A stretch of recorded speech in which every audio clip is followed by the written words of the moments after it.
बच्चों, good morning. मैं अमरदीप और आप सबका हमारे YouTube channel global chemistry classes bye Amardeep sir में स्वागत है। लास्ट के लेक्चर में हम लोग इलेक्ट्रोकेमिस्ट्री का थर्ड पार्ट इलेक्ट्रोलिटिक सेल के बारे में पढ़ रहे थे, जिसमें अब तक हम लोग पढ़े कि इलेक्ट्रोलिटिक सेल क्या है, इलेक्ट्रोलिसिस क्या है, फ्राडेज फर्स्ट लॉ क्या है। फ्राडे फर्स्ट लॉ के बाद हम लोग एक फॉर्मूला भी देखे, है ना, और उस फॉर्मूले के अकॉर्डिंग मैंने आपको कहा था 1 to 15, 1 से 15 इलेक्ट्रोलिटिक सेल का 1 से लेकर 15 तक प्रॉब्लम आप लोग बना लें। हालांकि प्रॉब्लम थोड़ा मुश्किल है, वो इसलिए क्योंकि इलेक्ट्रोलिटिक सेल के जो क्वेश्चंस है वो बहुत सारे क्वेश्चन वो रिडॉक्स रिलेटेड होता है, रिडॉक्स में एन फैक्टर्स रिलेटेड होता है। तो हो सकता है क्योंकि कुछ बच्चों का क्वेश्चन बना हो, कुछ क्वेश्चन नहीं बना हो, तो मैं फिर भी क्वेश्चन का यहाँ पे डिस्कशन करूंगा, कुछ क्वेश्चन का यहाँ डिस्कशन करेंगे। तो आज के इस वीडियो लेक्चर में हम लोग, है ना, कुछ क्वेश्चंस का डिस्कशन करेंगे और इसके अलावे फ्राडे सेकेंड लॉ पढ़ेंगे। फ्राडे सेकेंड लॉ लास्ट में पढ़ेंगे, पहले क्वेश्चन का डिस्कशन कर लेते हैं, ठीक है। सबसे पहले हमने असाइनमेंट का पहला क्वेश्चन लिया। फर्स्ट क्वेश्चन देखो क्या है कि लिखा हुआ calculate the number of electrons lost और gain during the electrolysis of, तीन सवाल इसमें, 3.55 gram of Cl minus ion, दूसरा 1 gram of copper double plus ion, तीसरा 2.7 gram of Al triple plus ion, ठीक है, ये दिया हुआ है। तो क्वेश्चन कैसे अप्रोच करें थोड़ा बढ़िया सीखते हैं, एक चीज को सीखना है यहाँ पे। जैसे आपसे बोला गया नंबर ऑफ इलेक्ट्रॉन निकालने की, ठीक है, लॉस या गेन ड्यूरिंग इलेक्ट्रोलिसिस। आप देखते हैं जब इलेक्ट्रोलिसिस जब होता था तो कोई ऑक्सीडाइज होता था, कोई रिड्यूस होता था। ऑक्सीडेशन में इलेक्ट्रॉन लॉस होता है, रिडक्शन में इलेक्ट्रॉन गेन होता है। तो वही आपसे पूछ रहा है कितना इलेक्ट्रॉन लॉस हो रहा है, कितना इलेक्ट्रॉन गेन हो रहा है, उसकी संख्या पूछ रहा है आपसे, ठीक है। मतलब तो सबसे पहले हम लोग ए नंबर क्वेश्चन सॉल्व करेंगे। ए का अगर हम लोग सॉल्यूशन की बात करें, है ना, हमको नंबर ऑफ इलेक्ट्रॉन निकालना है। पहले लिखते जरा, क्वेश्चन लिखा हुआ है कि 3.55 gram of Cl minus ion, मतलब आपको बताना है कि Cl माइनस आयन का अगर 3.55 ग्राम लेकर के जब इसका इलेक्ट्रोलिसिस करेंगे, इस इलेक्ट्रोलिसिस प्रोसेस में Cl माइनस का कितना इलेक्ट्रॉन लॉस या गेन होगा। तो पहले हम ये समझते हैं कि Cl माइनस जो होगा वो इलेक्ट्रॉन को लॉस करेगा कि गेन करेगा ड्यूरिंग इलेक्ट्रोलिसिस। आपको याद होगा कि Cl माइनस है ना, ये एक इलेक्ट्रॉन को लॉस करके हाफ Cl2 गैस का फॉर्मेशन करेगा, हाफ Cl2 गैस का फॉर्मेशन करेगा। एक चीज देखो ना जरा, एक Cl माइनस एक इलेक्ट्रॉन को लॉस कर रहा है, एक Cl माइनस जो है एक इलेक्ट्रॉन को लॉस कर रहा है ना, एक Cl माइनस। तो 3.55 ग्राम में Cl माइनस आयन का संख्या क्या है? अगर हम संख्या कैलकुलेट कर लिए तो एक Cl माइनस में एक इलेक्ट्रॉन, तो जितना संख्या कैलकुलेट करेंगे उससे हम लोग मल्टीप्लाई कर देंगे एक में, या उतना ही आपका क्या हो जाएगा, इलेक्ट्रॉन लॉस हो जाएगा, ठीक है। तो देखते हैं 3.55 ग्राम में इलेक्ट्रॉन का, सॉरी 3.55 ग्राम में Cl माइनस आयन का संख्या क्या है। ऑब्वियसली सवाल पूरी तरह से मोल कॉन्सेप्ट पे चला गया। आपको याद होगा कि कुछ अगर W ग्राम दिया हुआ है, उसमें अगर हमको निकालना है कि उसका कितना संख्या है, तो सबसे पहले आपको क्या करना पड़ेगा। आपको याद होगा मोल में हम लोग एक संख्या का फॉर्मूला पढ़े थे, नंबर ऑफ मोल्स बराबर number of particles divided by Avogadro's number 6.02 × 10⁻83। और हमको नंबर ऑफ पार्टिकल्स निकालना है तो उसका तो मोल पता होना चाहिए। तो मोल के लिए देखो गिवन मास दिया है 3.55। तो अगर हम लोग मोल्स ऑफ Cl माइनस अगर निकाले, moles of Cl minus ion, है ना, इन 3.55 ग्राम, तो गिवन मास बटा मोलर मास, W मतलब गिवन मास इन ग्राम बटा मोलर मास M, ये होता है ना। तो गिवन मास कितना दिया हुआ है, 3.55 ग्राम में दिया हुआ है। अब मोलर मास क्लोरीन, क्लोरीन का होता है 35.5, Cl माइनस का भी 35.5 होगा, माइनस का मतलब एक इलेक्ट्रॉन गेन किया है। तो ऐसा नहीं होगा कि इलेक्ट्रॉन की लॉस या गेन करने से उसके मोलर मास पे प्रभाव पड़ता है, नहीं पड़ता है उसका। तो इसका मतलब कि उसका मोलर मास भी कितना होगा, 35.5 ही रहेगा, चाहे Cl की बात करें चाहे Cl माइनस की बात करें, है ना, 35.5 इतना। ये क्या आ गया आपका, मोल आ गया, इतना मोल आया। मतलब अगर इसको कट करेंगे तो ये 0.1 मोल आया, ठीक है, 0.1 मोल आया। अच्छा, और हमको निकालना है ना, Cl माइनस आयन का संख्या निकालना है। तो नंबर ऑफ Cl माइनस बराबर हम लिख सकते हैं number of moles i into N A Avogadro's number, N capital A Avogadro's number, है ना। ऐसा हम लोग कोई पढ़े हैं, हम लोग पढ़े थे नंबर ऑफ मोल्स बराबर नंबर ऑफ फाइंस बटा Avogadro number. Number of moles कितना निकाले 0.1 इनटू एन, ठीक है। ये हो गया number of Cl minus ion. तो इसलिए हम लोग लिख सकते हैं नंबर ऑफ इलेक्ट्रॉन लॉस्ट किसके द्वारा, बाय Cl माइनस आयन बराबर कितना होगा, एक Cl माइनस एक इलेक्ट्रॉन को लॉस कर रहा है, टोटल Cl माइनस आयन का संख्या कितना है 0.1 इनटू Na, अर्थात 0.1 इनटू Na का वैल्यू 6.022 10 के पावर 23। इसको और से सॉल्व करें, दशमलव हटा के नीचे 10 लाख इसके साथ सेट करेंगे तो 6.022 10 के पावर 22, ये आपका आंसर हो जाएगा, है ना। तो अगर आप ये सीख गए तो मेरे को लगता है कि जो रेस्ट जो दो क्वेश्चन वो भी आपसे बन जाएगा। आप देख सकते हो जरा पहले, ये मेरे को लगता है कि मेरा है ना मानना है कि आपको ये समझ में आ गया होगा, ठीक है। ये आपको समझ में आ गया और ये अगर आपको समझ में आ गया तो ये दो क्वेश्चन फॉर्मूला आपसे बन जाएगा। 1 gram copper double plus ion में आपसे पूछ रहा है कि कितना होगा, तो आप क्या करोगे 1 ग्राम में कॉपर डबल प्लस आयन का संख्या निकाल लो। एक कॉपर डबल प्लस 2 इलेक्ट्रॉन को गेन करेगा, तो हम डायरेक्ट यहां बना रहे हैं बी और सी, डायरेक्ट हम सॉल्व करेंगे। बी में आपको पता होना चाहिए कि कॉपर जो डबल प्लस है ये 2 इलेक्ट्रॉन को गेन करेगा इलेक्ट्रोलिसिस के दरमियान और कॉपर सॉलिड का फॉर्मेशन करेगा, इसलिए number of electron gain by total copper double plus ion के द्वारा कितना होगा, एक कॉपर डबल प्लस 2 इलेक्ट्रॉन को गेन करना है 2 हो गया, और 1 ग्राम में कितना कॉपर डबल प्लस आयन 1/63.5 मोल आ गया इनटू एवोगाड्रोस नंबर Na, तो ये हो जाएगा कॉपर डबल प्लस आयन के द्वारा टोटल इलेक्ट्रॉन कितना गेन होता है। सी डायरेक्ट हम लोग देख रहे हैं, सी का होगा 2.7 gram of Al triple plus ion. तो Al triple plus ion electrolysis के दरमियान 3 इलेक्ट्रॉन को गेन करके क्या बनाएगा, एल्यूमिनियम सॉल्वेंट गेन कर रहा है। तो अगर हम लोग डायरेक्ट लिखे नंबर ऑफ इलेक्ट्रॉन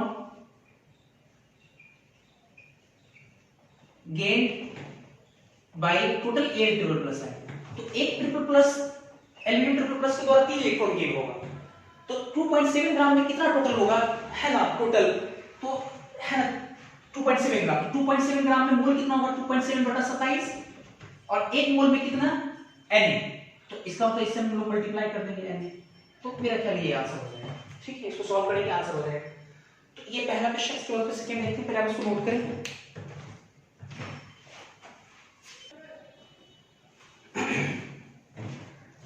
इसके बाद इलेक्ट्रोलिटिक सेल का ही सेकंड क्वेश्चन, असाइनमेंट का सेकंड क्वेश्चन जो कि यहाँ पे है, क्वेश्चन है how many Faradays of electricity are involved in each of the flowing cases. How many Faradays of electricity, number of Faraday की बात कर रहा है, कितना number of Faraday electricity involve हुआ है दिए हुए केसेस में, ठीक है। पहला क्वेश्चन इसमें 3 क्वेश्चन है। पहला क्वेश्चन है कि 0.25 मोल aluminium triple plus is converted into aluminium, मतलब एल्यूमिनियम ट्रिपल प्लस को एल्यूमिनियम में जब कन्वर्ट करेंगे, है ना, कितना एल्यूमिनियम का 0.25 मोल, तो कितना फैराडे ऑफ इलेक्ट्रिसिटी लगेगा, खर्च होगा, है ना, इन्वॉल्व होगा। उसी प्रकार SO3 का 27.6 ग्राम को अगर SO3 पे डबल माइनस में अगर कन्वर्ट करेंगे इलेक्ट्रोलिसिस के दरमियान, तो कितना number of Faraday of electricity खर्च होगा, ये आपसे पूछा जा रहा है, ठीक है। तो how many Faradays of electricity पूछा जा रहा है आपसे, है ना। तो पहला क्वेश्चन पे हम लोग पहले ध्यान लगाएंगे, फर्स्ट क्वेश्चन पे। फर्स्ट क्वेश्चन का पहले सॉल्यूशन हम लोग देखते हैं। क्वेश्चन है 0.25 mole of aluminium triple plus converted into किसमें, एल्यूमिनियम, ठीक है। एल्यूमिनियम में कन्वर्ट करना है, aluminium triple plus aluminium, electrolysis करना पड़ेगा, तो इलेक्ट्रोलिसिस करेंगे तो एल्यूमिनियम पे ट्रिपल प्लस 3 इलेक्ट्रॉन को गेन करके एल्यूमिनियम में कन्वर्ट होगा, ठीक है। तो आपसे बोला जा रहा है कि कितना number of Faraday of electricity खर्च होगा। लास्ट क्लास में आपको याद होगा कि मैंने आपको एक फॉर्मूला पढ़ाया था लास्ट में, नंबर ऑफ ग्राम इक्विवेलेंट्स याद होगा आपको, नंबर ऑफ ग्राम इक्विवेलेंट्स बराबर होता था number of Faraday of electricity. अगर हम उस फॉर्मूला का यूज करें तो हमको लगता है कि आराम से क्वेश्चन बन जाएगा। हालांकि इस क्वेश्चन को बनाने के और भी तरीके हैं। आप सिंपल लॉजिक लगा करके भी क्वेश्चन बना सकते हो, आप स्टोइकियोमेट्रिक लगा कर क्वेश्चन बना सकते हो। ठीक है, जो बच्चे बना रहे हैं स्टोइकियोमेट्रिक कॉन्सेप्ट लगा करके तो वो बिल्कुल इस बनाएंगे, लेकिन जो मैंने आपको फॉर्मूला दिया उसके अकॉर्डिंग में अगर क्वेश्चन को सॉल्व करूं तो ऐसे लिख सकते हैं हम कि number of Faraday's of electricity बराबर नंबर ऑफ ग्राम इक्विवेलेंस। ठीक है, इक्यू लिखे dot number of gram equivalence, आपको ये निकालना है। अच्छा, number of gram equivalence redox में हम लोग पढ़े कहीं ना कहीं मोल इनटू एन फैक्टर होता है, तो इसको हम लोग बदल सकते हैं मोल है ना इनटू एन फैक्टर। और आपका है ना हमारा मोल दिया हुआ है कितना 0.25 और एन फैक्टर याद करते हैं, एन फैक्टर कितना होगा, कितना इलेक्ट्रॉन है ना गेन हो रहा है 3 इलेक्ट्रॉन, तो ये इसका क्या होगा एन फैक्टर। आपको याद होगा एल्यूमिनियम ट्रिपल प्लस है और यहाँ पे 0 चार्ज है, तो आपको याद होगा कि हम लोग नंबर ऑफ इलेक्ट्रॉन ट्रांसफर निकालते थे पर मॉलिक्यूल कितना होता है उसी को एन फैक्टर बोलते हैं, ऐसा हम लोग पढ़े हैं कभी।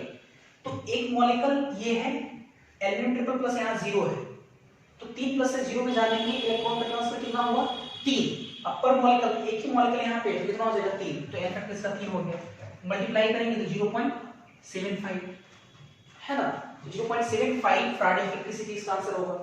उसी प्रकार अगर सेकंड और थर्ड अगर हम लोग देखें है ना, सेकंड और थर्ड बी का अगर सॉल्यूशन देखें तो बी में देखो ना क्या है कि 27.6 ग्राम सल्फाइड को SO3 को सल्फर ट्राइऑक्साइड को सल्फाइड में SO3 डबल माइनस, तो SO3 को SO3 डबल माइनस में कन्वर्ट करना है, इसका मतलब कि 2 इलेक्ट्रॉन को गेन करेगा तभी तो SO3 डबल माइनस में आएगा है ना, SO3 डबल माइनस में आएगा।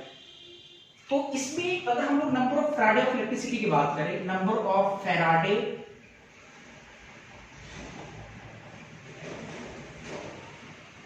इलेक्ट्रिसिटी तो बराबर होगा number of gram equivalent, gram equivalent बराबर हम लिख सकते हैं मोल इनटू एन फैक्टर। तो मोल तो दिया हुआ है नहीं, वजन दिया हुआ है, तो वजन को हम लोग क्या करेंगे 27.6 जो कि वजन दिया हुआ है गिवन मास में मोलर मास से डिवाइड करते हैं, तो SO3 का मोलर मास कितना होगा 32, एक ऑक्सीजन का 16 की 48 और 32 जोड़ेंगे तो कितना हो जाएगा 48 और 32, 48 2 50 30 80, 80 से डिवाइड कर दिए तो ये आपका क्या आ जाएगा, अगर 80 से डिवाइड करेंगे तो ये आ गया mole into n factor. Electron transfer कितना हो रहा है इसको हम लोग देख लें, तो इलेक्ट्रॉन ट्रांसफर अगर आप देखोगे तो साफ साफ दिख रहा है कि 2 इलेक्ट्रॉन का ट्रांसफर हो रहा है 2 इलेक्ट्रॉन का, या कुछ बच्चे आप ऐसे भी निकाल सकते हैं, यहाँ +6 है और यहाँ पे कितना होगा +4 होगा, आप देख सकते हो +4 आएगा। ठीक है, सॉरी देखना पड़ेगा, ये तो +6 है, यहाँ पे कितना होगा 3 गुना 6, उधर गया +6 में 2 गया +4, बिल्कुल +4 है। ठीक है, +4।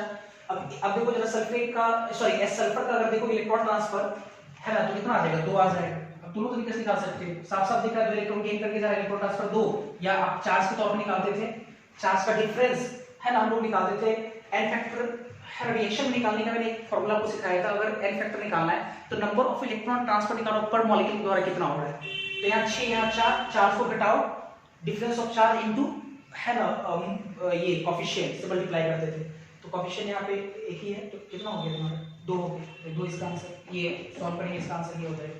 सी हम लोग सेकंड सॉरी थर्ड देखते हैं, see copper double plus ion जिसका 1100 ml 0.5 मोलरिटी कंसंट्रेशन है, 0.5 ठीक है मोलरिटी कंसंट्रेशन है, तो आपसे बोला जाए copper double plus is converted into copper, तो कॉपर डबल प्लस को कॉपर में जब हम लोग कन्वर्ट करेंगे तो ऑब्वियस है 2 इलेक्ट्रॉन को गेन करेगा तभी कॉपर में कन्वर्ट होगा।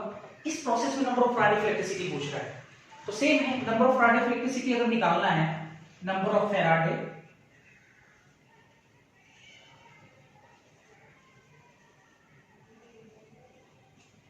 ऑफ इलेक्ट्रिसिटी तो बराबर कितना होगा मोल इनटू एन फैक्टर है ना, number of gram equivalent mole into n factor.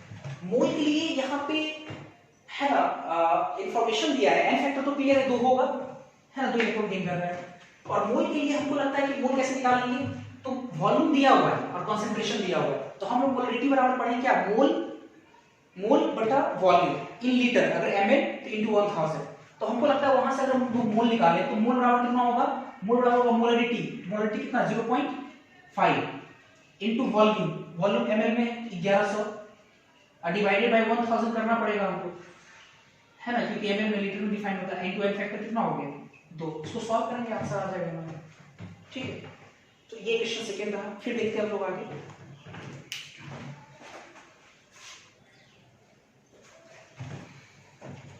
इसके बाद इलेक्ट्रोलाइटिक सेल का है ना क्वेश्चन नंबर 4 और क्वेश्चन नंबर 11 डिस्कस कर रहे हैं। जो बचा हुआ है उस क्वेश्चन को आप एक बार ट्राई करेंगे। जैसे 3 मैंने छोड़ दिया, 3 के बाद 4 कर रहे हैं, 5 6 7 8 9 10, उसको हम बाद में कराएंगे। हालांकि आप एक बार खुद ट्राई करेंगे, हम 11 करा देंगे, ठीक। इसके बाद देखते हैं 4, पहले एक बार अच्छे से पढ़ते हैं, फिर इसके बाद इसको सॉल्व करते हैं। क्वेश्चन 4 है लिखा हुआ द इलेक्ट्रोसिंथेसिस, बढ़िया से, द इलेक्ट्रोसिंथेसिस ऑफ MnO2, ठीक है, electrosynthesis of MnO2 is carried out from a solution of MnSO4 in H2SO4 aq solution, ठीक है। मतलब ये हुआ कि H2SO4 के जो एक्व सॉल्यूशन है ना, उसमें MnSO4 से MnO2 को इलेक्ट्रोसिंथेसिस किया जा रहा है, MnO2 मिला, मतलब मिल रहा है MnO2, कहां से मिल रहा है, तो H2SO4 में MnSO4 जो प्रेजेंट है ना, H2SO4 के एक सॉल्यूशन में MnSO4 प्रेजेंट है, उस MnSO4 से हमको MnO2 मिल रहा है इलेक्ट्रोसिंथेसिस के द्वारा।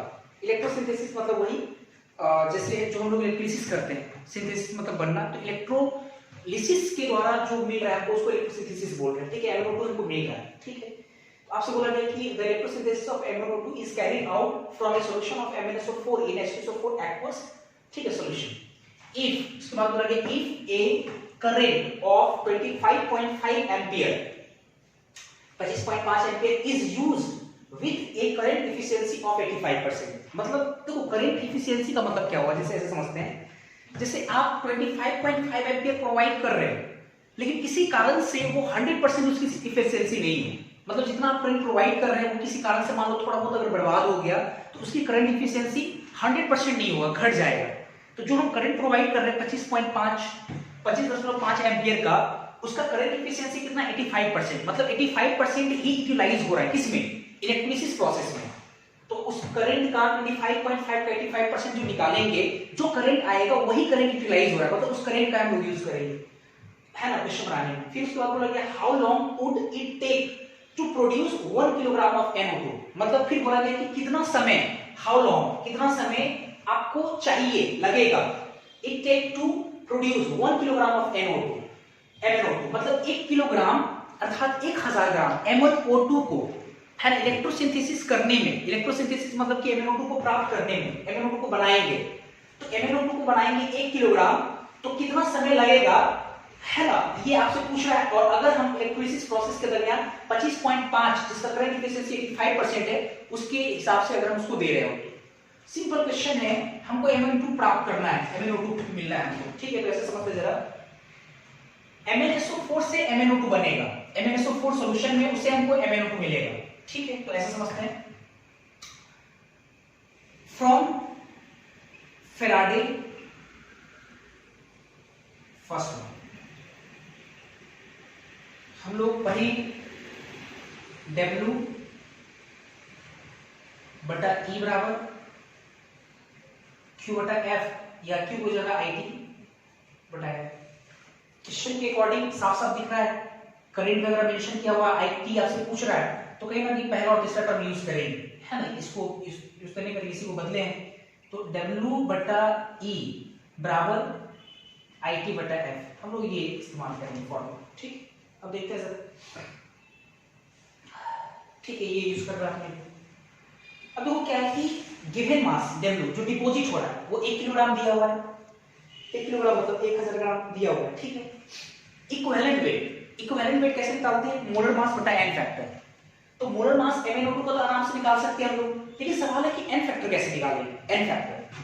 तो n फैक्टर के लिए आपको समझना पड़ेगा कि जो MnO2 मिल रहा है वो कहां से मिल रहा है, हमको MnSO4 से मिल रहा है। तो MnSO4 जब MnO2 में कन्वर्ट होगा तो उसके दरमियान इलेक्ट्रॉन का कितना ट्रांसफर होगा ये आपको निकालना पड़ेगा, तभी एन फैक्टर निकलेगा।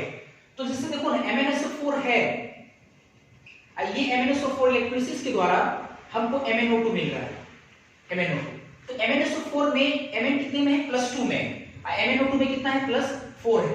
तो इलेक्ट्रॉन ट्रांसफर ऑब्वियस है, 2 इलेक्ट्रॉन का ट्रांसफर रहा होगा, 2 इलेक्ट्रॉन लॉस करेगा तभी जाकर के 2 है ना, 2 इलेक्ट्रॉन का ट्रांसफर रहा होगा, 2 इलेक्ट्रॉन।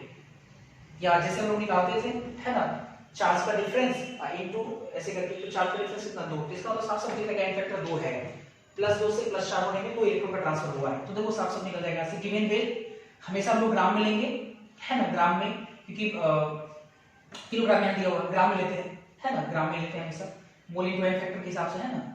तो ये 1000 ग्राम वेट डिपॉजिट हो रहा है डिवाइडेड बाय ई का मतलब कि मोलर मास अब बटा एन फैक्टर। तो मोलर मास MnO2 का कितना होगा, Mn का 55 प्लस O2 2 × 16, ये मोलर मास हो गया MnO2 का इनटू एन फैक्टर, नीचे रहता ऊपर चला गया एन फैक्टर कितना 2 बराबर आई।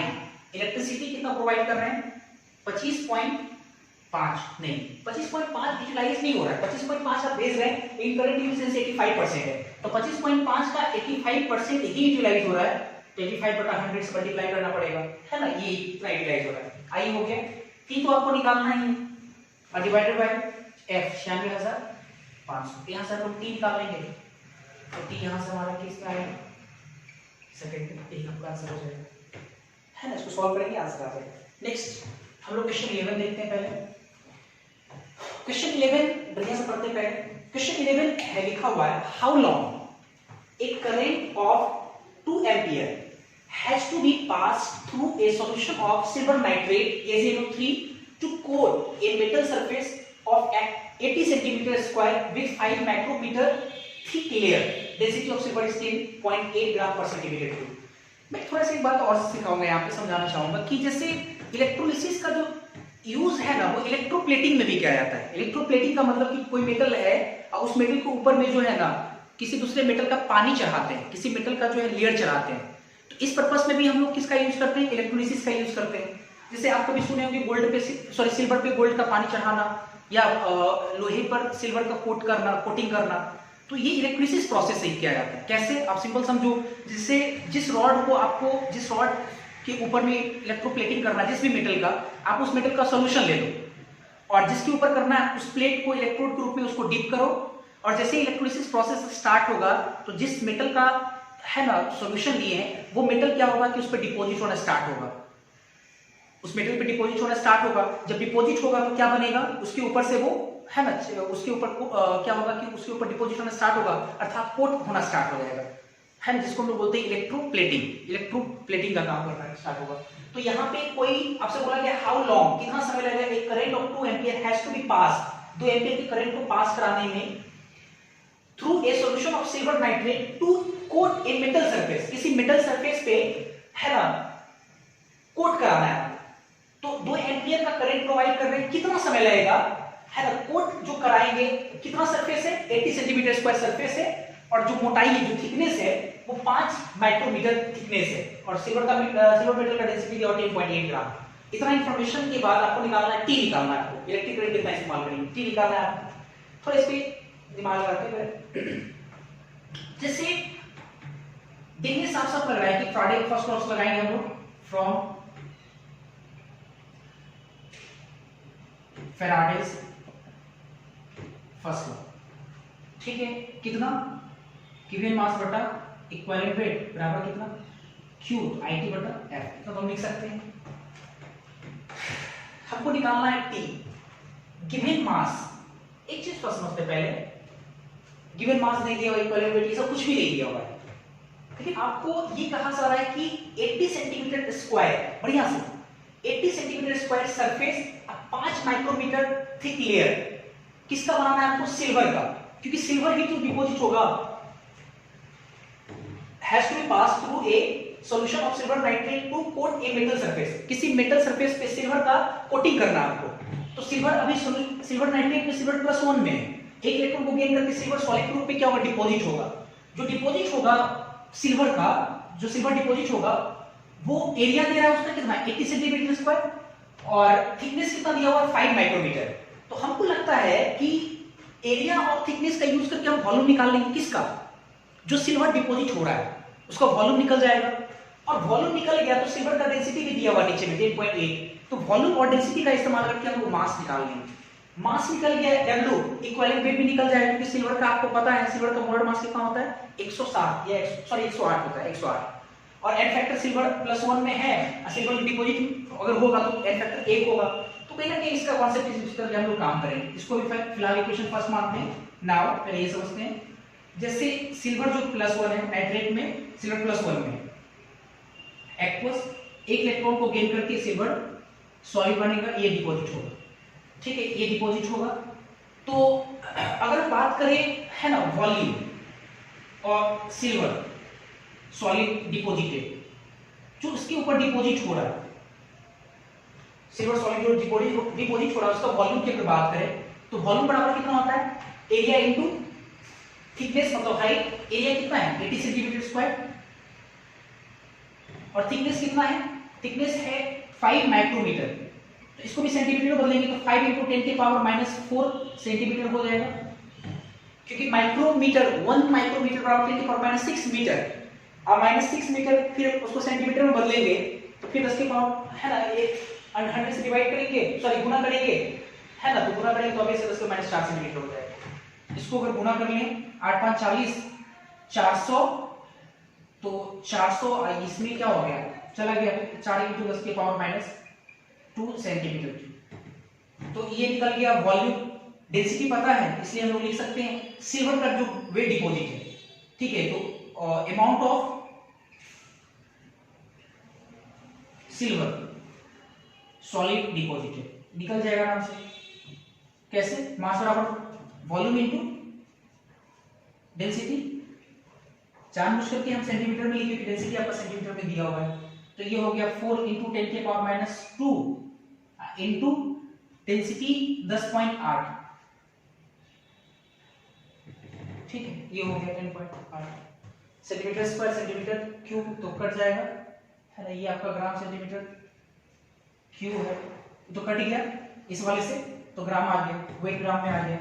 अब आते हैं फ्रॉम इक्वेशन फर्स्ट से, फ्रॉम इक्वेशन फर्स्ट अब आराम से लगा सकते हैं W गिवन वेट कितना है 4 × 10⁻² इनटू 10.8, ठीक है, divided by E equivalent weight molar mass 108 n factor 1, n factor 1 I दिया हुआ कितना 2 एम्पियर, T तो आपको निकालना है, T घेर दिए, डिवाइडेड बाय F 96,500। यहाँ सब लोग T निकाल लेंगे, T जो है 2 सेकंड में आ जाएगा, सारे लोग एक जैसा ले, ठीक है। इसके बाद फिर नेक्स्ट लोग देखते हैं, पहले उसको नोट करें। अरे यार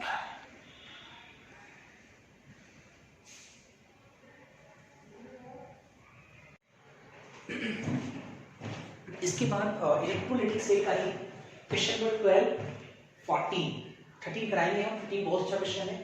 पहले 12 और 14 देखते हैं, ठीक है। क्वेश्चन नंबर 12 है, पहले मैं एक बार समझाता हूँ उसके बाद डिस्कस करेंगे।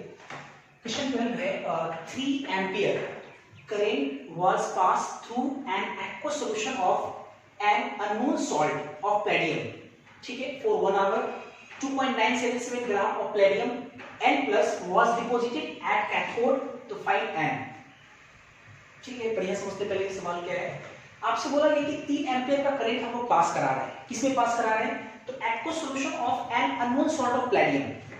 प्लेडियम एक मेटल है, उस प्लेडियम मेटल का बना हुआ कोई एक अननोन सॉल्ट है, हमें पता नहीं है, पता नहीं किस फॉर्म में है वो, है ना, कुछ भी हो सकता है, प्लेडियम का क्लोराइड हो सकता है, प्लेडियम में आपका प्लम्बस क्लोराइड हो सकता है या प्लम्बिक क्लोराइड हो सकता है, +2 में भी हो सकता है, +4 में भी क्लोराइड हो सकता है, हमें पता नहीं है।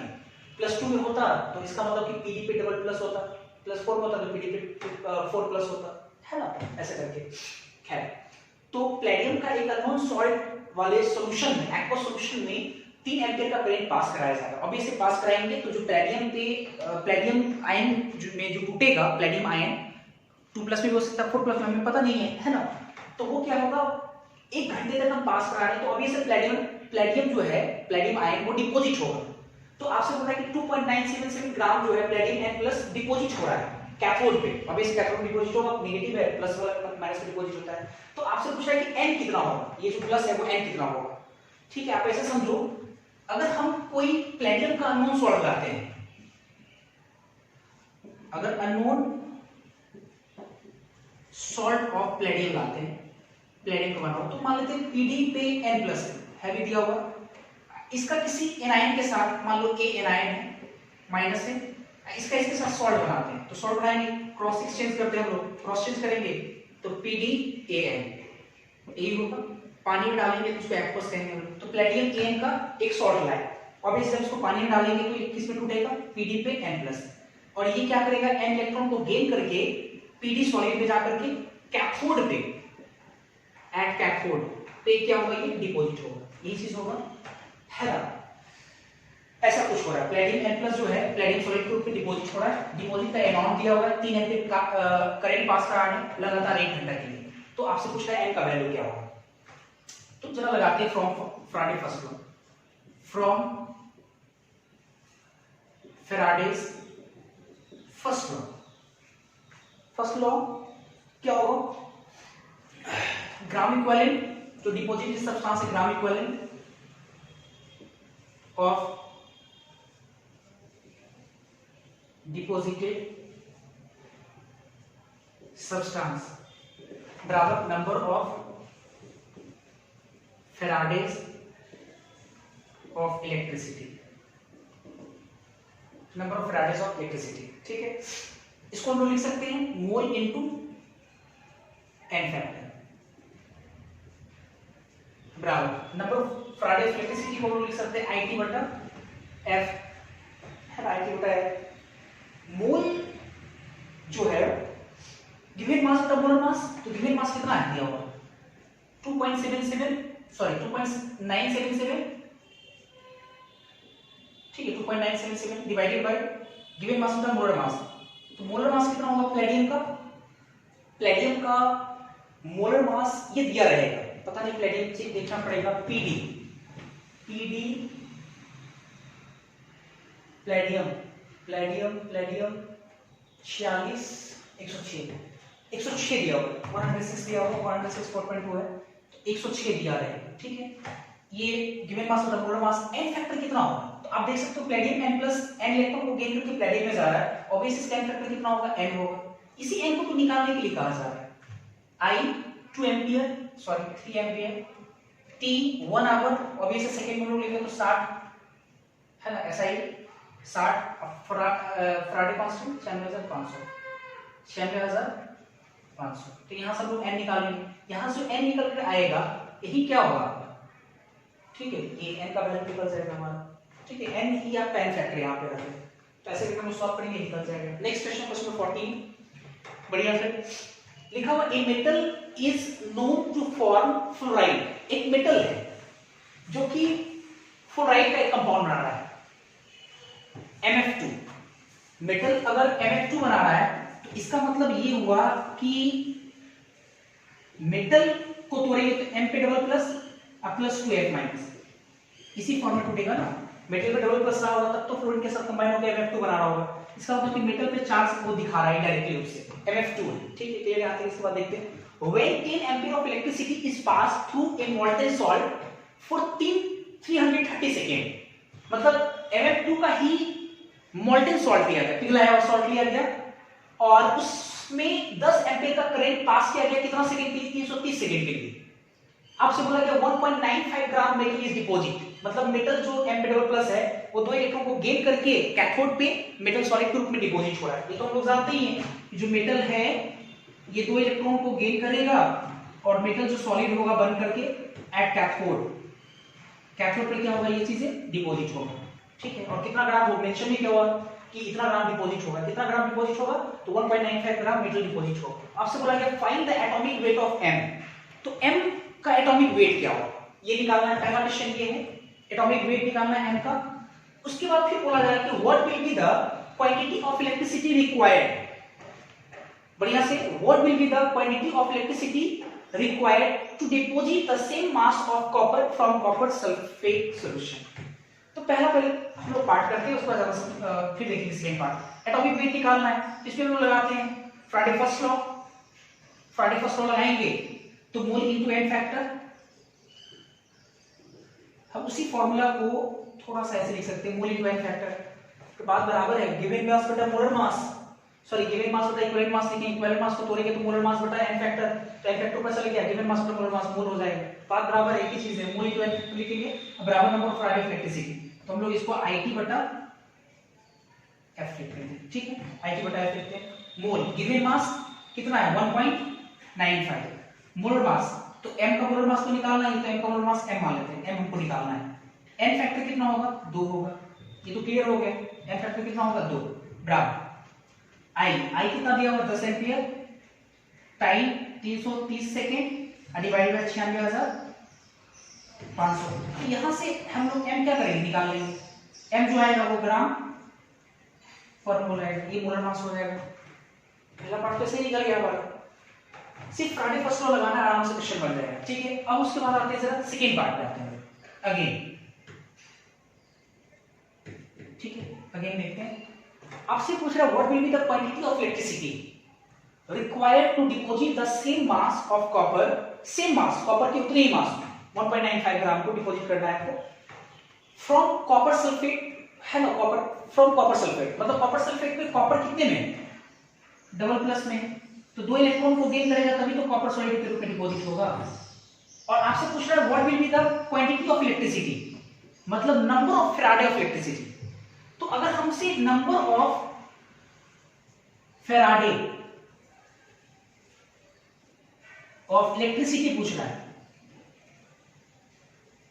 तो बराबर होगा नंबर ऑफ ग्राम इक्विवेलेंट, और नंबर ऑफ ग्राम इक्विवेलेंट हम लोग कितना लिख सकते हैं mole into n factor, mole को गिवन मास बटा मोलर मास, गिवन मास आपको बोला जा रहा है, साफ साफ क्वेश्चन बोला गया what will be the quantity of electricity required to deposit same mass, उतना ही मास को डिपॉजिट करना है। इसका मतलब गिवन मास कितना 1.95, मोलर मास कितना कॉपर का 63.5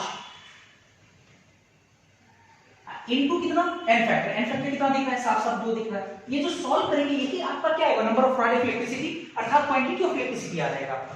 तो ये 2 सवाल हमने कर दिया। इसके बाद एक और क्वेश्चन, क्वेश्चन 30, इसके बाद देखते हैं, अब इसको नोट करिए पहले।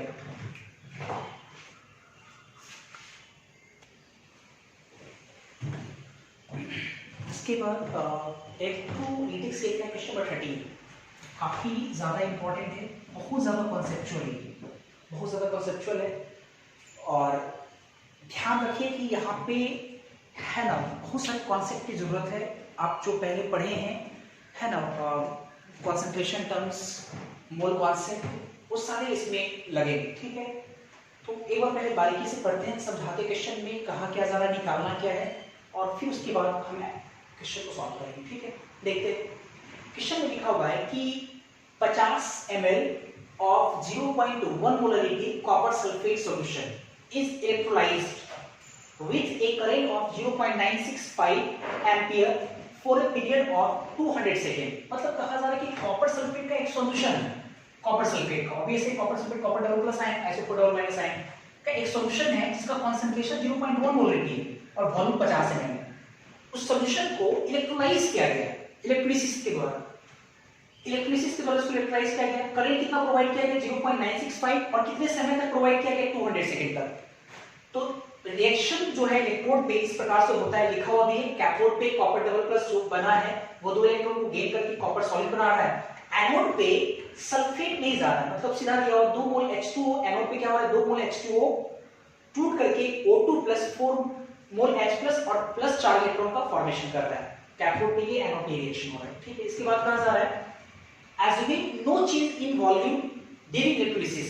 अच्छा ये वर्ड क्यों बोला गया कि मतलब आप एज्यूम कीजिए कि इलेक्ट्रोलिसिस के दरमियान वॉल्यूम में किसी प्रकार का कोई चेंज नहीं आया। जैसे इलेक्ट्रोलिसिस होगा तो सब्सटेंस क्या होगा कि डिपॉजिट होगा रिस्पेक्टिव इलेक्ट्रोड पे, सब्सटेंस डिपॉजिट होगा, और जब सब्सटेंस सॉल्यूशन से डिपॉजिट होगा तो ऑब्वियसली थोड़ा बहुत वॉल्यूम घटेगा। तो आप मानकर चलिए, बोला गया क्वेश्चन में कि मानकर चलिए कि डिपॉजिट होने के बाद वॉल्यूम में किसी प्रकार का कोई चेंज नहीं हुआ क्योंकि थोड़े बहुत डिपॉजिट हो रहे होंगे, ठीक है। तो assuming no change in volume during electrolysis, आपसे बोला कि कैलकुलेट, इंपॉर्टेंट है calculate molar concentration. Molar concentration का मतलब क्या हुआ आपको कॉन्सेंट्रेशन तो निकालना है, लेकिन कौन सा कॉन्सेंट्रेशन? मोलर कॉन्सेंट्रेशन अर्थात मोलरिटी निकालना है। मोलर मतलब molarity of copper double plus H plus ion, sulphate double minus ion at the end of electrolysis. ये सबसे इंपॉर्टेंट लाइन है। आपको sulphate ion, H plus ion, copper double plus ion का concentration निकालना है at the end of electrolysis. Electrolysis and कब हुआ? 200 second के बाद, जो एंड होता है 200 सेकंड के बाद, जब एंड हो गया, खत्म हो गया, तो 200 सेकंड के बाद जब खत्म हो गया, तो जो सॉल्यूशन में कॉपर डबल प्लस आयन है बचा हुआ, H plus ion, sulphate ion जो बचा हुआ है, उस बचे हुए सॉल्यूशन में है ना जो आयंस है, उस आयंस का कंसंट्रेशन पूछा गया आपसे। थोड़ा और अच्छे से समझाता हूं। जैसे कॉपर, आप ऐसे समझो, कॉपर सल्फेट लाए तो कॉपर डबल प्लस होगा उस सॉल्यूशन में, इलेक्ट्रोलिसिस करेंगे तो कॉपर डबल प्लस डिपॉजिट होगा कॉपर सॉलिड के रूप में। 200 सेकंड तक हम प्रोवाइड किए इलेक्ट्रिसिटी, और 200 सेकंड तक जब प्रोवाइड किए तो कॉपर डबल प्लस निकल के कॉपर सॉलिड के रूप में डिपॉजिट हो रहा है, बहुत सारा है, हो रहा है। तो ऐसा हो सकता है कि कॉपर का डबल प्लस आयन का कुछ संख्या बच गया होगा, कॉपर डबल प्लस आयन का संख्या कुछ अगर बच गया होगा, तो ऑब्वियस है copper double plus ion solution में है, उसका कितना मोल होगा, उसके मोल से टोटल वॉल्यूम में डिवाइड कर देंगे तो हमारा कंसंट्रेशन आ जाएगा, है ना। मतलब उस बचे हुए कॉपर डबल प्लस आयन का सॉल्यूशन में जो बचा हुआ कॉपर डबल प्लस आयन है, उसका कंसंट्रेशन क्या होगा, ये पूछा जा रहा है। चलो थोड़ा देखते हैं, बढ़िया सॉल्व करते हैं इसको। पहले जैसे बढ़िया से देखो कैसे निकालेंगे, पहले दिमाग में इसको सेट करते। पहले आपको कॉपर डबल प्लस आयन का कंसंट्रेशन निकालना है। तो आपको कंसंट्रेशन के लिए क्या चाहिए? जब आप इलेक्ट्रोलिसिस खत्म किए 200 सेकेंड, उस समय कॉपर डबल प्लस आयन का कितना मोल बचा हुआ, कितना मोल है ना, उस मोल में टोटल वॉल्यूम से डिवाइड करनी, क्योंकि वॉल्यूम में चेंज हुआ नहीं। अब वॉल्यूम आपको पता है 50 ml, ठीक है, उससे डिवाइड कर देंगे तो कॉपर डबल प्लस आयन का कंसंट्रेशन आ जाएगा हमारा। ये तो निकालना है। तो कैसे निकालें कॉपर डबल प्लस आयन का संख्या बचा कितना, ये कैसे निकालेंगे? तो आप ऐसे समझो, पहले जैसे कॉपर डबल प्लस आयन का संख्या शुरुआत में था कितना, या कॉपर डबल प्लस आयन का मोल कितना था शुरुआत में, कैसे निकालेंगे? अब थोड़ा ऐसे दिमाग लगाओ। जैसे कॉपर सल्फेट है, कॉपर सल्फेट एक्वस, ऑब्वियस है स्ट्रॉन्ग इलेक्ट्रोलाइट टूटेगा, copper double plus aqueous plus sulphate double minus aqueous, ये बनेगा। तो इसका कंसंट्रेशन कितना, 0.1 है, तो इसका भी t बराबर 0 पे, इसका भी ये पूरा खत्म हो जाएगा, ये बनेगा कितना, इसका भी 0.1 मोलरिटी, इसका भी 0.1 मोलरिटी बनेगा। हम इसको जरा फोकस करते हैं पहले, है ना, कॉपर डबल प्लस। अब ये जो कॉपर डबल प्लस है एक्वस में, है ना, जिसका कंसंट्रेशन 0.1 मोलरिटी, ये तो क्लियर है ना, ठीक है। ये क्या कर रहा है कि सॉल्यूशन में से इसका कंसंट्रेशन 0.1 है, ये कंफर्म है, वॉल्यूम में 50 ml है, ये 2 इलेक्ट्रॉन को गेन करके कॉपर सॉलिड में जा रहा है, कॉपर सॉलिड में। तो d बराबर 0 पे शुरुआत में कॉपर डबल प्लस आयन का मोल कितना है, मोल के टर्म्स में सोचते हैं। तो मोल कैसे निकालेंगे? मोलरिटी इतना दिया हुआ है, अब वॉल्यूम 50 है, तो इसका मतलब कि molarity into volume, volume ml में है ना, तो आपको 10 के पावर -3 से गुना भी करना पड़ेगा, -3 मोल। मतलब t बराबर 0 पे कॉपर डबल प्लस आयन का इतना मोल होगा। कैसे? मोलरिटी बराबर है ना मोल बटा वॉल्यूम इन ml इनटू 1000। तो मोल बराबर मोलरिटी इनटू वॉल्यूम, 10 के पावर नीचे में 3 आएगा, 10 के पावर 3 ऊपर जाएगा, 10 के पावर -3, तो ये हो गया इतना मिली, इतना सॉरी मोल है t बराबर 0 पे।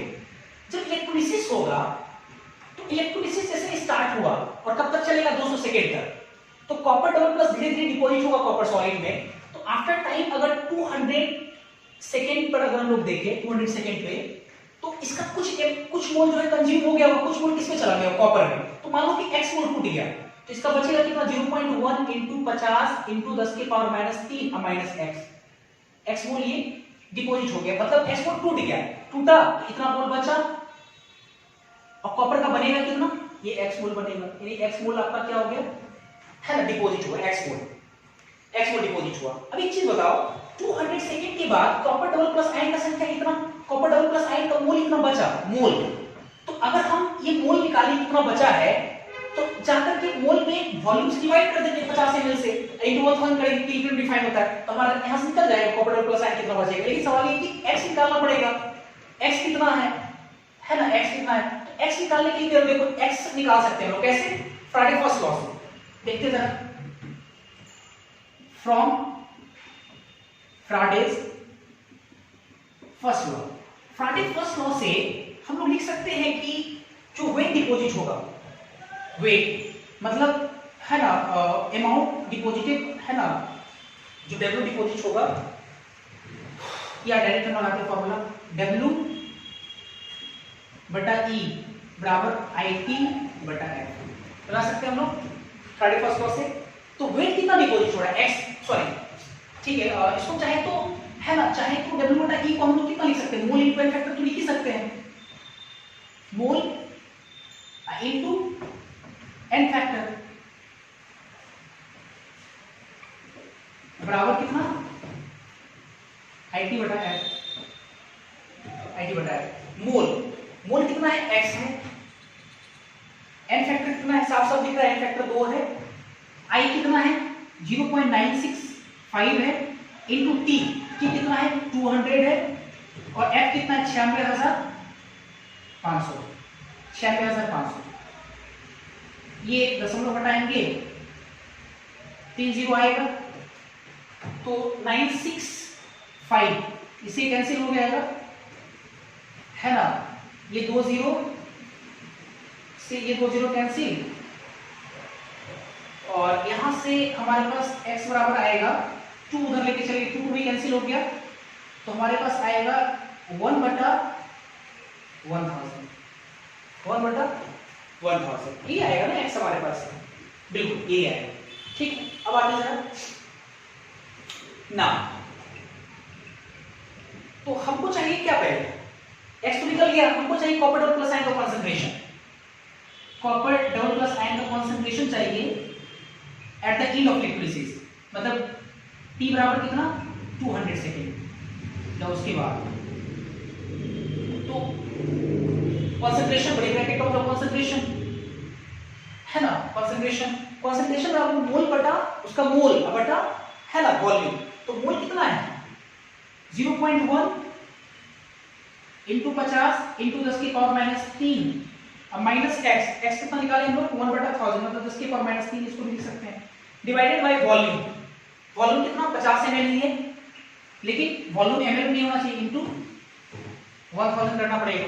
अब इसको सॉल्व करते हैं, यही आपका कॉपर डबल प्लस आयन का कंसंट्रेशन हो जाएगा, सॉल्व करेंगे कितना आएगा 10 की पावर माइनस 3, 10 की पावर माइनस 3, अगर कॉमन लेंगे तो ये 1000 से कैंसिल हो जाएगा, ये कितना हो जाएगा, ये हो जाएगा 5, एक घट गया यहाँ से, ये हो जाएगा 5, 5 में से गया 4, इसका मतलब 4 बटा 50 बचेगा, 4 बटा 50 का मतलब 0.08 पार्ट 40 0.08 मोलरिटी, यही आपका कॉपर डबल प्लस आयन का एंड ऑफ इलेक्ट्रोलिसिस के बाद उसका कंसंट्रेशन बचेगा 0.08 मोलरिटी, पहले था 0.1 है ना, और इलेक्ट्रोलिसिस के बाद 200 सेकंड जब इलेक्ट्रोलिसिस के कितना बचा, फिर इसके बाद आते हैं जरा, फिर हम लोग को निकालना सल्फेट डबल माइनस आयन का concentration at the end of electrolysis T बराबर 200 सेकंड। तो मेरे को लगता है कि सल्फेट तो इलेक्ट्रोलिसिस में पार्टिसिपेट किया ही नहीं, तो जितना शुरुआत में सल्फेट का कंसंट्रेशन होगा उतना ही बाद में भी कंसंट्रेशन उतना ही होगा। अब देखो सल्फेट का जो है कंसंट्रेशन कितना है, शुरुआत में 0.1 मोलरिटी है और इसका इलेक्ट्रोलिसिस हो नहीं रहा है ना, तो आपका कंसंट्रेशन सल्फेट का उतना ही रहेगा, कितना 0.1 मोलरिटी रहेगा, इसका ये आंसर हो गया। तीसरा देखते हैं अगेन, इसके बाद हमको निकालना है H plus ion, H plus ion की कंसंट्रेशन पर यहाँ देखना पड़ेगा, इसको सीखना है जरा, हमको H प्लस आयन का कंसंट्रेशन चाहिए, बढ़िया सीखते जरा। H प्लस आयन का कंसंट्रेशन चाहिए तो ऐसे समझते हैं पहले कि H प्लस आयन का कंसंट्रेशन, ठीक है, हमको मोलरिटी चाहिए, पहले हम नॉर्मलिटी निकालते हैं, तो बढ़िया सीखना है, मोलरिटी आराम से बदल लेंगे हम लोग, पहले हम नॉर्मलिटी निकालते हैं। तो एक चीज बताओ, पहले रुक जाओ ऐसे, आप देख सकते हो कि एनोड पे ये रिएक्शन परफॉर्म कर रहा है, और जैसे जैसे H2O टूट रहा है एनोड पे है ना, जैसे जैसे H2O टूट रहा है तो एनोड पे O2 गैस इवॉल्व हो रहा है और H प्लस आयन क्या हो रहा है, सॉल्यूशन में गिर रहा है। शुरुआत में तो T बराबर 0 पे तो H प्लस बना नहीं होगा, या पहले से H प्लस रहा नहीं होगा, मान के चलो है ना, ऑब्वियसली है ना, और जैसे ही आप इलेक्ट्रोलिसिस करना स्टार्ट किए तो 200 सेकेंड के बाद आपका जैसे जैसे O2 बन रहा है वैसे वैसे H प्लस आयन बन रहा है, ठीक है। तो मेरा ये कहना है कि O2 का जितना ग्राम इक्विवेलेंट होगा, O2 का मतलब जो इवॉल्व हो रहा है किस पे, एनोड पे, उतना ही ग्राम इक्विवेलेंट इसका भी होगा H+ का, जो कि सॉल्यूशन में गिर रहा है। क्यों ग्राम इक्विवेलेंट सेम होगा? आप पढ़े होंगे 11th क्लास में रेडॉक्स में कि एक पार्टिकुलर रिएक्शन में सारे सब्सटेंस का number of gram equivalent same होता है, लॉ ऑफ केमिकल इक्विवेलेंस के अकॉर्डिंग। तो इसका ग्राम इक्विवेलेंट इसका ग्राम इक्विवेलेंट सेम होगा। तो फ्राडे के अकॉर्डिंग इसका ग्राम इक्विवेलेंट बोलो, अच्छा है इसका बोलो, क्योंकि फ्राडे के अकॉर्डिंग जो डिपोजिट होता है उसका ग्राम इक्विवेलेंट बराबर होता है number of Faraday of electricity के। तो क्योंकि इसका ग्राम इक्विवेलेंट इसके ग्राम इक्विवेलेंट के बराबर है, तो जो फ्राडे फर्स्ट लॉ लगाते थे इस पे, हम चाहे तो इस पे भी लगा सकते हैं। इस पे अगर लगाएंगे तो ग्राम इक्विवेलेंट बढ़िया से समझ आए आप। पहले हम नॉर्मेलिटी निकाल रहे हैं, तो नॉर्मेलिटी में ग्राम इक्विवेलेंट में क्या करते हैं हम लोग, बढ़िया से ग्राम इक्विवेलेंट में हम लोग क्या करेंगे, वॉल्यूम से डिवाइड करेंगे। तो वॉल्यूम से अगर डिवाइड कर देंगे तो आ जाएगा नॉर्मेलिटी। तो हम क्या कि ग्राम इक्विवेलेंट यहाँ पे H+ साइन कर लिए, कितना होगा भी नहीं लिए हैं, लेकिन हम समझाएंगे। अच्छा ग्राम इक्विवेलेंट कितना लेंगे हम लोग, अगर हम लोग को ग्राम इक्विवेलेंट लेना है तो ग्राम इक्विवेलेंट हम लोग को लेना पड़ेगा, नंबर ऑफ ग्राम इक्विवेलेंट बराबर होता है number of Faraday of electricity. तो number of Faraday of electricity कितना होगा, 0.965 into 200 डिवाइडेड बाय 96,500। ये क्या है आपका number of gram equivalent, number of कितना है gram equivalent divided by volume से डिवाइड करेंगे कितना है 50, लेकिन ml इनटू क्या करना पड़ेगा 1000। तो ये आपका क्या निकल रहा है, ग्राम इक्विवेलेंट में जब वॉल्यूम से डिवाइड किए तो 1000 किए तो ये आपका नॉर्मेलिटी निकला है। लेकिन हमको चाहिए मोलरिटी, तो पहले कहीं n फैक्टर लगाना पड़ेगा, क्योंकि हम पढ़े हैं नॉर्मेलिटी बराबर मोलरिटी इनटू n फैक्टर। हमको मोलरिटी चाहिए, मोलरिटी बराबर normality divided by n factor. तो n फैक्टर चाहिए H+ का। अब इसमें H+ का n फैक्टर कितना होगा, आप यहां समझेंगे हम लोग, H+ है ना। तो H+